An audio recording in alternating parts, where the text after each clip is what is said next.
여러분들에게 먼저 감사 인사를 드립니다. 그 이유는 아까 찬양 시간에 세 번째 곡 사랑하는 나의 아버지 이름 높여드립니다 찬양할 때 제가 갑자기 계획이 없었는데 성도님들과 다 함께 일어나서 하나님을 높여드리기를 원해서 우리 다 같이 일어나십시다 할 때 여러분들이 부족한 목사 말 들어주셔서 먼저 감사합니다. 주님 다시 오실 때까지 마지막 네 번째 찬양을 우리가 하나님께 함께 올려드렸는데 가사가 이렇습니다. 주님 다시 오실 때까지 나는 이 길을 가리라. 좁은 문, 좁은 길, 나의 십자가 지고 나의 가는 이 길 끝에서 나는 주님을 보리라. 영광의 내 주님 나를 맞아주시리. 이 찬양 가사 저는 어디서 뭉클한 마음, 간절한 소원, 사모하는 마음 성령님이 찬양 속에 능력 역사를 베푸셨냐면 나의 가는 이 길 끝에서 나는 주님을 보리라.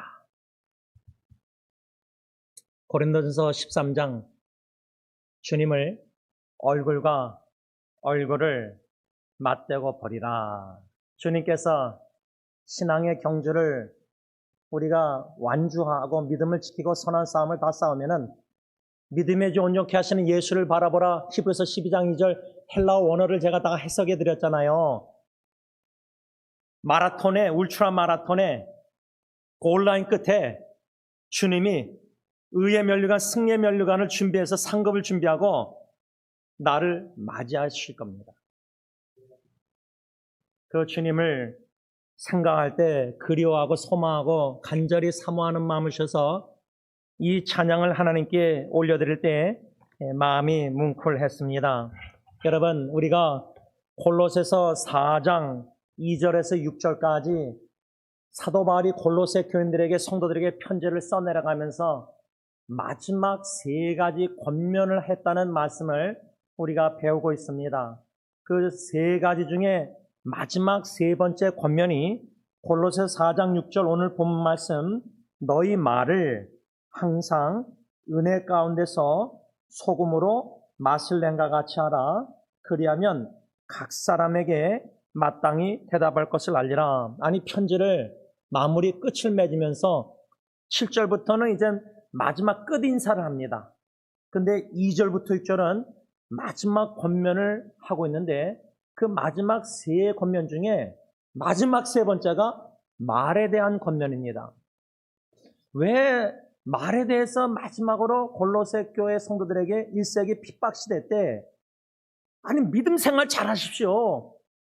환난과 핍박이 있어도 여러분 굳센 믿음으로 흔들리지 말고 예수 재림 소망을 가지고 이웃 사랑하면서 사십시오. 이렇게 편지를 끝낼 수 있잖아요.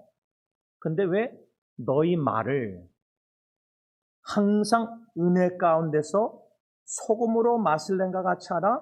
그리하며 각 사람에게 마땅히 대답할 것을 알리라.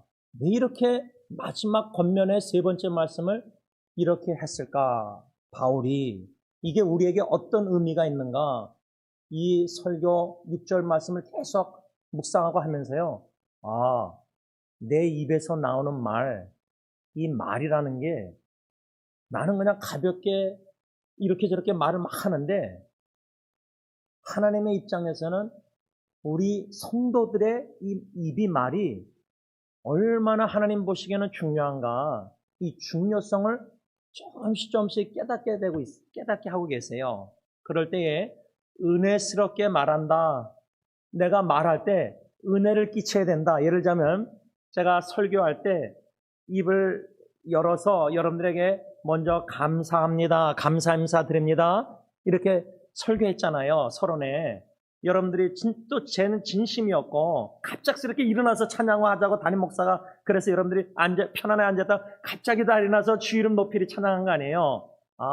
은혜스럽게 남의 은혜를 끼치고 예배소 말씀은 덕을 세우는 선한 말을 이런 말에 대해서 말씀하는 내용이 은혜스럽게 말하기 위해서는 우리가 마음에 감사가 넘쳐야 돼요. 그래서 감사하는 말을 많이 해야 되는데 가정에서나 직장에서나 심지어 운전하고 걸어 다니면서 막 이렇게 우리의 일상생활에 입에서 나오는 말을 가볍게 여기는데 감사는 말보다요. 마음에 불만족이 있으면요. 항상 불평스러운 말이 저절로 나올 수밖에 없어요. 이렇게 나오든 저렇게 나오든 마음이 감사가 넘치지 않으면 은혜가 넘치지 않으면 그래서 제가 여러분 사도 바울이 은혜스럽게 말하라고 골로새 4장 6절 말했는데 결론 부분에 편지의 서론 1장 골로새 1장 보면 은혜라는 단어가 또 나와요. 하나님이 골로새 성도들에게 은혜를 베푸셔서 자격이 없지만 선물 주신 게 뭐죠? 복음을 듣게 하셔서 믿음 주셔서 사랑 주셔서 소망 주셔서 은혜를 주셨잖아요. 베푸셨잖아요. 그러면 그 골로새 1장 서론 부분을 결론 4장 6절과 연관해서 적용할 때 은혜스럽게 말한다? 소금 맛을 내는 말을 한다? 그 말이란 뭐냐? 내가 말할 때 예수님을 믿는 믿음으로 말해야 되겠다. 주로 제가 지난주 화요일날 한길교회에서 이제 고시부 강도사 목사 이런 분들 이제 시험할 때 확신이 없이 오로 인터뷰하거든요. 고시부 목사님들이 이분들을 시험 다 쓰게 한 다음에 시험 다 끝나면 채점한 다음에 이제 한 사람 한 사람 불러다가 우리 고시부원들이 구두로 시험을 해요. 그래서 질문을 해요. 신학적인 질문, 조직신학, 여러 가지 다 시험지 내용도 질문하는데, 이런 것 같습니다. 저런 것 같습니다. 제가 그랬어요. 확신 있게 답변해야 됩니다. 확신. 그러니까 우리가 자녀들 막 걱정 근심하고 내일 일을 걱정하고 이럴 때 습관적으로 말이 걱정의 말을 많이 하고요. 염려의 말을 많이 하고 불만족의 말을 많이 하고 의심하는 말을 많이 하고 불확신하는 말을 많이 하는데 믿음으로 말하는 게 은혜스럽게 소금 맛을 내는 말이다. 예를 들면 부모님이요. 자녀들 또 할아버지 할머니가 손주들을 위해서 기도할 때 저희 어머님은 저에게 아들 둘째 아들에게 뭐라 하냐면 하나님의 기도는 외상이 없다. 평생 어머님이 기도한 기도 제목이 특히 저 형, 저 여동생 기도응답을 받은 확신이 있으시거든요. 그러니까 부모가 자식한테 말할 때도 말씀을 믿고 예수 믿고 하나님 기도 외상 없다. 확신을 가지고 믿음으로 말해야지. 내가 살아보니까 신앙생활 보니까 기도할 때 들으신 것 같고 안 들으실 것 같고 이렇게 불확실하게 자식에게 말하면 듣는 자식 입장에서 우리 엄마 아빠는 왜 믿음의 경고에 못 서 계시지? 이럴 수 있잖아요. 그러니까 은혜스럽게 소금 맛을 내는 말을 습관적으로 우리가 이게 습관화가 돼서 그러려면 믿음이 점점 자라나야 되거든요.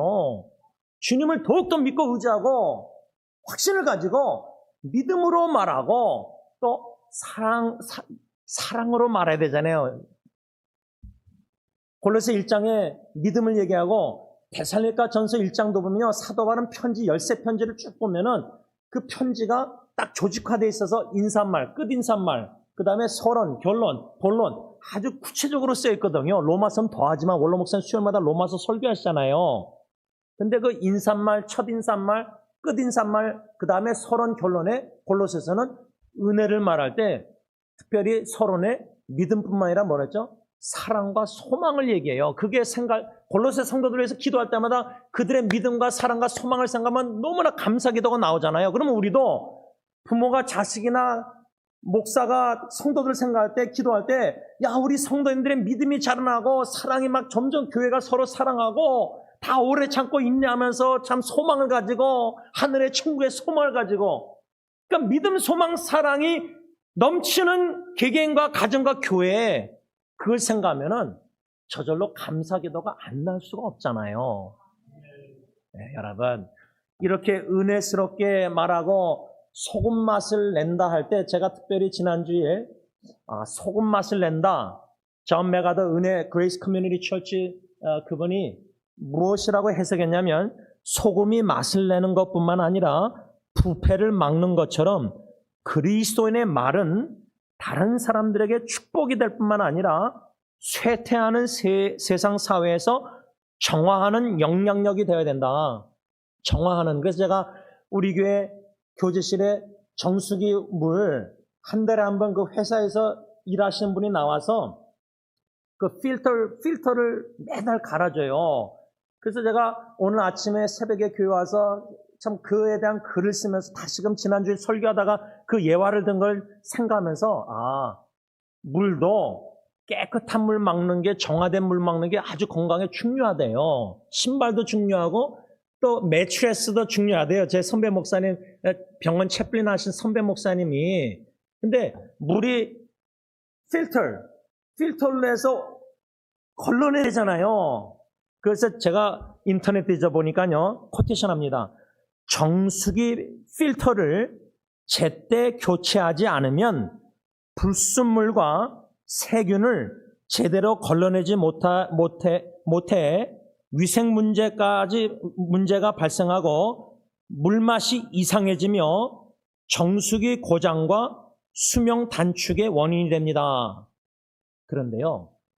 그래서 저도 우리 집에 정수기 또 갈아야 되고 교회 정수기 한 달에 한 번 제때 갈아주는 거. 근데 주일날 주님의 전을 와서 예배드리면서 말씀드릴 때 월요일부터 토요일날까지 세상에 살면서 영적 필터리 없이 다 듣고 다 받아들이고 드라마 텔레비 뉴스 정치 안 좋은 얘기들 다 듣고 보고 만지고 듣고 막 이런 거 다 오염돼가지고 주일날 오면요, 옷은 깨끗이 입고 오지만 마음의 영적 필터로 예수의 불로 회개 안 하고 와서 예배드리면 오염된 마음, 정신, 귀, 눈 이런 걸로 감각으로 설교 들으면 필터 없이, 영적 필터 없이 오염된 상태에서 들으면은 예수님의 씨 뿌리는 비유 뭐라 그랬죠?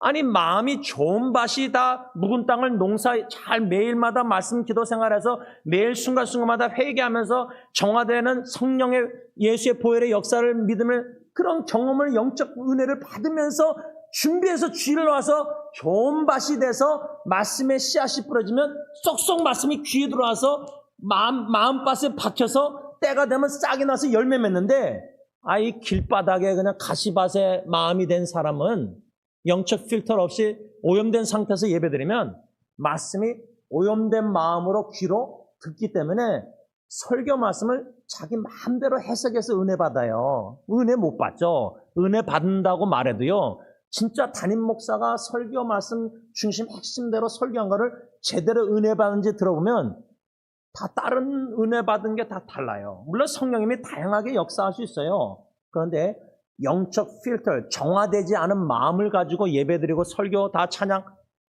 이렇게 섬기고 다 우리가 은혜 못 받아요. 여러분, 그래서 저는요, 아까 주님 다시 오실 때까지 나는 나의 가는 이 길 끝에서 나는 주님을 보리라, 영광의 내 주님 나를 맞아주리라, 십자가의 벌린 팔로 나를 안아주실 것이다, 내가 너를 사랑하노라, 주님이 나를 환영하신다. 상상하며 소망 가운데 믿음으로 사랑의 예수님을 그리워할 때 골로새 4장 6절 어떻게 말을 해야 되느냐? 예수님의 말을 연구하면 되겠구나. 예수님은 어떻게 말씀하셨을까? 마태, 마가, 누가, 요한복음에 예수님이 만난 죄인들, 예수님이 바리새인처럼 스스로 의롭다 공로의식 갖고 교회에서 직분자 다들 공로의식으로 내가 나를 막 내세우고 나를 막 이런 게 아니잖아요. 죄인들에게 다가가셨잖아요. 사회에서 소외되고 버림받고 왕따 당한 사람들에게 지금 교회도 얼마나 바리새인처럼 그런 가난하고 어렵고 힘든 사람들 소외시켜요. 근데 예수님은 그들에게 다가와서 대화 내용을, 성경을 묵상하면 예수님은 어떻게 은혜스럽게 소금 맛을 내듯이 말씀하셨을까? 그 좋은 예가 요한복음 8장 11절 가늠하다가 잡힌 여자 예수님 앞에 데리고 왔을 때 예수님이 뭐라고 말씀했냐면 나도 너를 정죄하지 아니하노니 가서 다시는 죄를 범하지 말라. 요 말씀 하나, 여기에 두 가지로 우리가 귀한 교훈을 받는데요. 첫째로 은혜와 소금 맛을 내는 말씀을 하신 거예요. 예수님이 그 가늠하다 잡힌 여자, 은혜스럽게 어떻게 예수님이 가늠 걸린 여자에게 말했느냐? 8장 11절 요한복음 상반절 뭐랬죠? 나도 너를 정죄 안 한다.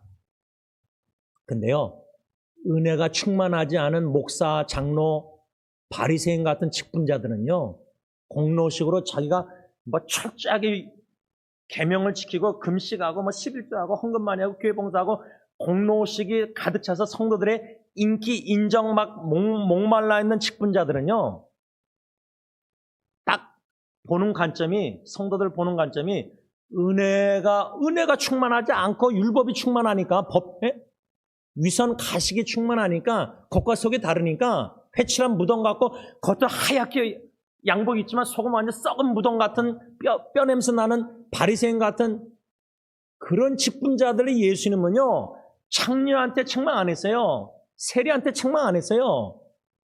바리새인들이 죄인들이라고 멀리한 사람들을 예수님 책망 안 하셨어요. 바리새인들에게 우투유 화했을지언정 독사의 자식들아 막 세례요한이나 다 이렇게 막 예수님이 책망하잖아요. 근데 그런 은혜 충만하지 못하면요, 어떻게 하죠? 서로 인간관계에서 보면 마음속으로 입술로 뿐만 아니라 마음으로 정죄를 해요. 판단해요. 내 기준으로 저 사람은 11조도 안 드려. 내 기준으로 저 사람은 금식도 안 해. 내 기준으로는 저 사람은 성수지를 안 지켜.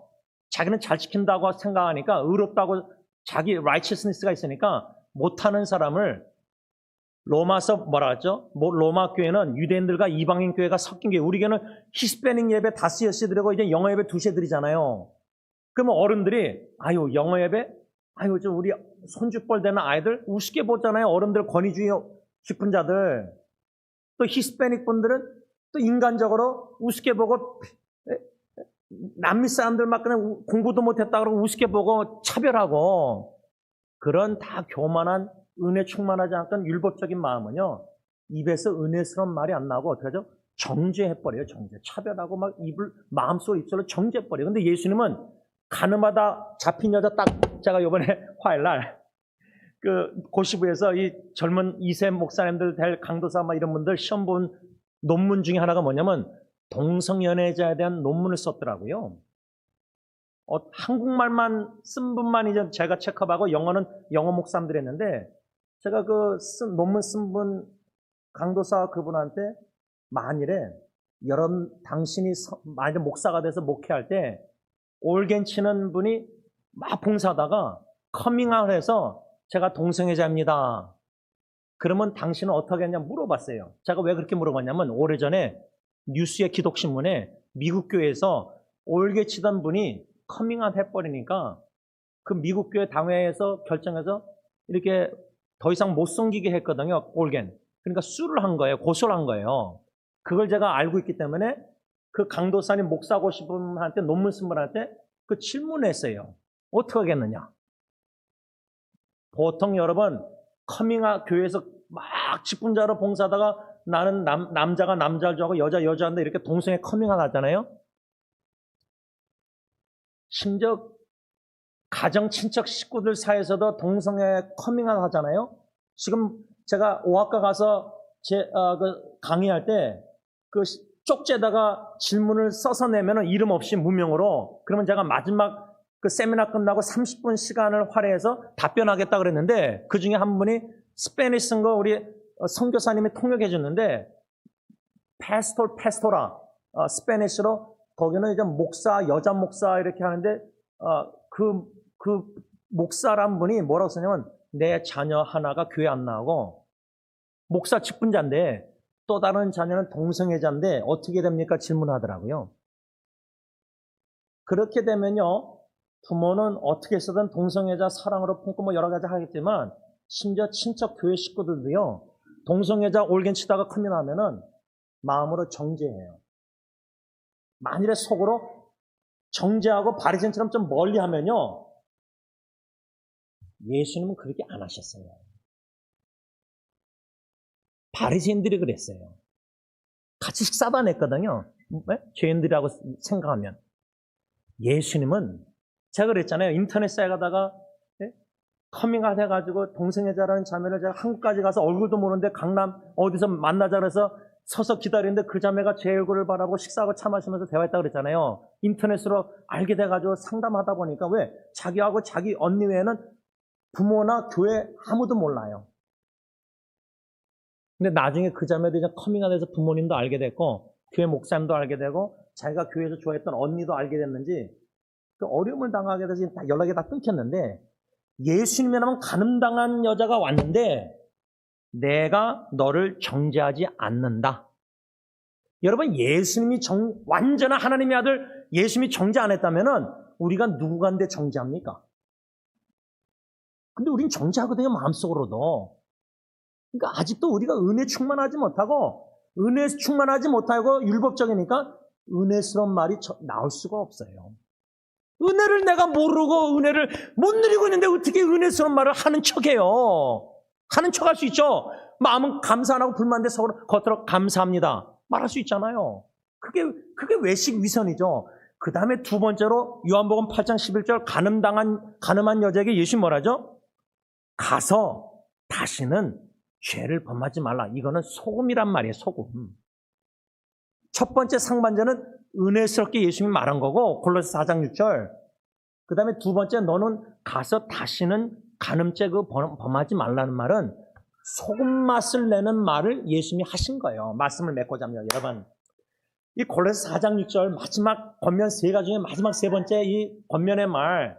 근데 여러분 이 설교 말씀 듣고 이제 예배 마치고 인사하고 식사하고 또 뭐 차 안에서 대화하고 걸어가면서 혼자고 또 집에 가서 뭐 이웃들 만날 때 아파트나 뭐 노인 아파트나 다 만날 때 첫째는 여러분 혀가 예민하다 그랬잖아요. 이제 점식사 여러분들 할 거 아니에요. 딱 하면은 혀가 얼마나 예민하면 맛있는 거 혀가 익숙하면요 그것만 찾아요.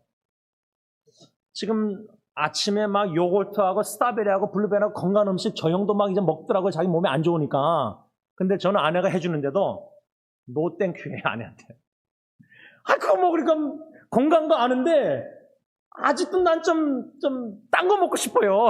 근데 입이 그렇게 훈련되면요. 근데 여러분들 건강 음식 그렇게 아침 먹는 습관 들으면요. 그게 익숙해지잖아요. 혀가 예민하잖아요. 말할 때요. 내가 오늘 설교 말씀이 생각나야 되거든요. 혀에 음식이 닿으면 딱 센스가 오잖아요. 머리에, 뇌에.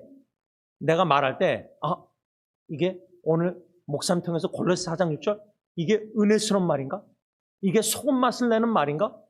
예수님이 간음한 여자 정죄하게 만들려고 그 사람들이 데리고 왔을 때 정죄 안 했잖아요. 그럼 나도 정죄하지 말아야 되겠다. 누구 얘기할 때 속으로 판단하지 말자. 우리가 그 사람에 대해서 어떻게 100% 알아요? 모르잖아요. 100%. 나가 내 자신도 100% 모르는데 함부로 속으로 내 입장에서 내 기준으로 저 사람은 이래서 안 돼. 정죄하고. 부부관계 뭐 부모 자식 다 마찬가지잖아요. 교회 성도들. 그 다음에 소금 맛을 낼 때 예수님은 다시는 가서 똑같은 죄를 범하지 말라. 기도하겠습니다. 하나님 아버지 골로새 4장 6절 마지막 권면 세 가지 중에 세 번째 마지막 권면 첫 번째 두 번째를 받았습니다. 우리의 말 너희 말을 항상 은혜 가운데 살아. 은혜스럽게 해라. 너희 말을 소금 맛을 냄같이 하라. 은혜 소금 예수님이 보이셨습니다. 정죄하지 않으셨습니다. 정죄하는 말을 안 했습니다. 정죄하는 설교를 하지 말게 하옵시고 사랑으로 책망할 수는 있겠지만 은혜스러운 말, 소금 맛을 내는 말, 더 이상 저 성도가 시험 들어서 더 이상 하나님께 멀어질까 봐, 주님께 멀어질까 봐 간음한 여자에게 다시는 가서 죄를 범하지 말라고 사랑으로 막 권면하셨는데 책망하셨는데 소금 같은 짠맛을 필터 하셨는데 우리의 말에 은혜 주셔서 은혜스러운 말과 소금 맛을 내는 말을 하시는 저희들이 다 되게 하옵소서. 예수님의 이름으로 감사하며 기도를 올리옵나이다. 아멘.